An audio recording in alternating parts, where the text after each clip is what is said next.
Welcome to the Hollis Chapman Show, where we celebrate the power of words and the beauty of storytelling.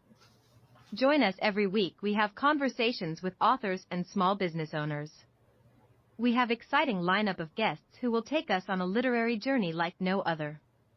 Join us as we delve into the world of authors and small business owners from diverse backgrounds and cultures, each bringing their own unique perspective and voice to the table. From thrilling memoirs to captivating fiction and business startups, our guests will share their stories, their struggles, and their triumphs, offering us a glimpse into the rich tapestry of human experience. Immerse yourself in the magic of words and discovery as we explore the global literary landscape together. So grab a cup of tea, cozy up by the fire, and join us on this adventure of a lifetime. The Hollis Chapman Show is your ticket to a world of imagination, inspiration, and enlightenment.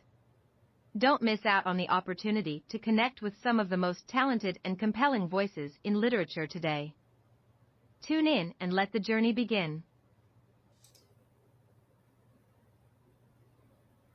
Hello and welcome to the Hollis Chapman Show. I am Hollis. I'm glad you're all listening today. This is Friday. I hope you had a great week. Okay, I'm a little confused here with the guest sign-in, so excuse me if I'm a little distracted. We are waiting for Frankie to sign in. She's here to talk about her new book, so hopefully she signs in. Frankie, if you see the show invite that is live, click on that, and we get it going, okay? Well, she got a wonderful book out. She co-authored, and it's amazing. The name of the book is Heroic Stories of Marriage Equality. Great book. Okay. Great cover. I want her to talk about that. The title, Love, the Heroic Stories of Marriage and Equality. Outstanding. Okay, so hi, Joan, Marie, Tracy. Thank you for joining us today. I am waiting for Frankie, I think. Okay, so her co-author is John. So that's not the co-author. Okay, so if you see the Frankie, you out there? You're trying to get in? There you go. Okay. So, Frankie, we see you? Perfect. All right. Hi, Frankie. Let me see here. I'm going to unmute you. Oh, Frankie, can you hear me? Yes, I can hear you now. Outstanding. All right. Thank you for being persistent. Yeah, podcast is new to some people, so thank you very much. Okay. So, you sound good. Everything's great. We got you on. I'm going to put you back on hold so I can give you a proper introduction, okay? Okay. All right, our special guest is here today. She's going to talk about her new book. Very excited. She's a founder of Good Doxy Studios. She's a photographer, director. She has documented marriage's equality movement since 2004. Without further ado, let's welcome to our show our special guest, Frankie Bikini. Thank you for having me. Hello, Frankie. Yes, thank you for joining us. Very important topic, very important subject. So tell us more about yourself and your new book, ma'am. Well, this book has been, it's titled Love, the Heroic Stories of Marriage Equality, and it's published by Rizzoli. And I'm really happy that we got Rizzoli as a publisher because they make some of the most beautiful books. And I wanted it to be something that anybody would be proud to have on their coffee table, and these stories could spark important conversations, and they seem to be becoming more important daily. But it's been I've researched it for over 2 decades, since 2004 when Hillary and Julie Goodridge won the right to marry in Massachusetts. And I and my friends in San Francisco were just receiving refunds for their marriages after Gavin Newsom opened the door to marriage equality for thousands, and then the state shut it down and voided the licenses. And with that, I really was moved by so many of the stories from Hillary and Julie to my friends, and I really realized that the stories were indeed and have been always the only thing that have changed public opinion, politicians, courts. It's always been the stories. So I just began collecting them, and here we are, 2 decades later. 2 decades later, I know you got 100 stories, but I'm going to ask you more about that in a second. But I want you to go back. When did you decide, and when did you sit there and say, okay, I got to write a book. I got to put this in form so other people can share the stories. Because as years pass, years ago, and probably still to them today, you kind of keep it on a down low. The equality, marriage, and stuff like that. You kind of keep it on the down low. But you wanted to bring it out. You want to write a great book. What was that deciding factor back in the day? Well, I've been in book publishing, and I've worked on over 80 books. Wow. So as a culinary photographer, and I worked on books for crossover books, which are I consider adult books that adults and children can enjoy together.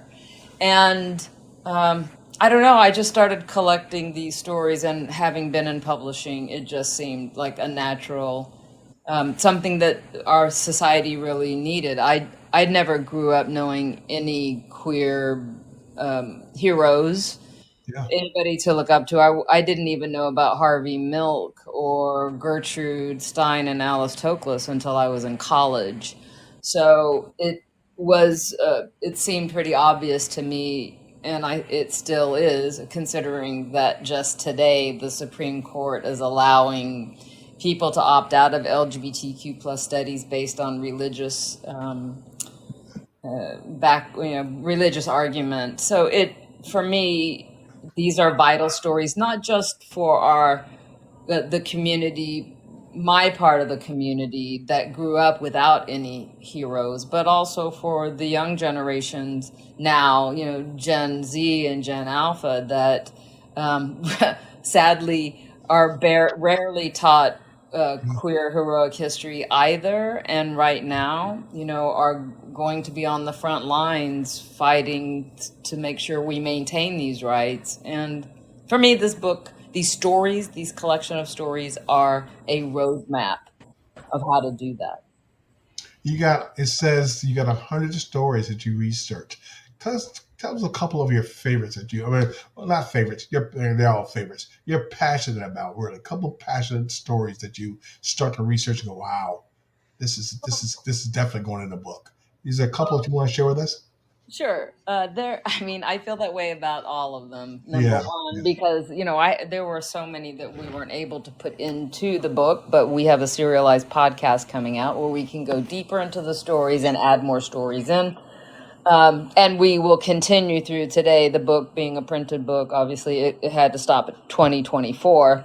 With all the people protecting our rights today and all the beautiful stories in the past 10 years since we had marriage equality. But yes, one story in particular, it wasn't one that I discovered when I was working on the book, but I was in college, and I happened upon this woman at my college in the University of Houston, and she was touring the country telling people her story about fighting to get her girlfriend back home, who she owned a home with and exchanged rings with.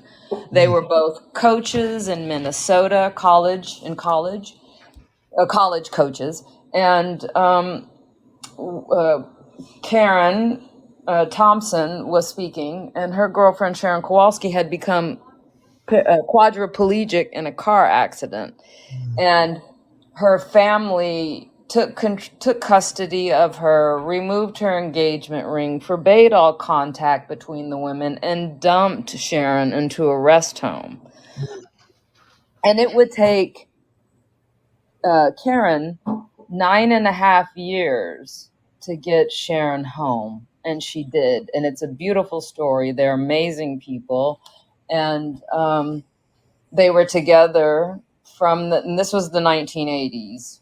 Sorry, did I say that? And so they were together, they were able to be together for many decades after that. Sharon just passed away last year, but they got to spend the majority of their life together due to Karen touring the country telling her story. And she went on whatever TV show. She was on like Sally Jesse Raphael and Donahue. And just, this was also